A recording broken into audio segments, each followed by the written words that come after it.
И нашел — молчи, и потерял — молчи.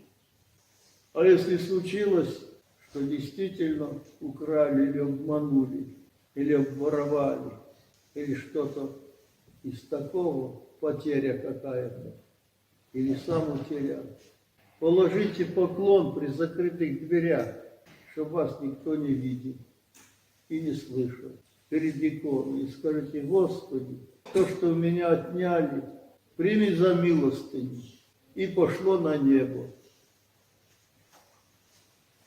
Вот так делайте. А будете судиться, да роптать, да добиваться правды искать, и тут не будет, и там не будет. И детям, что слышите, наказывайте, и внукам передавайте.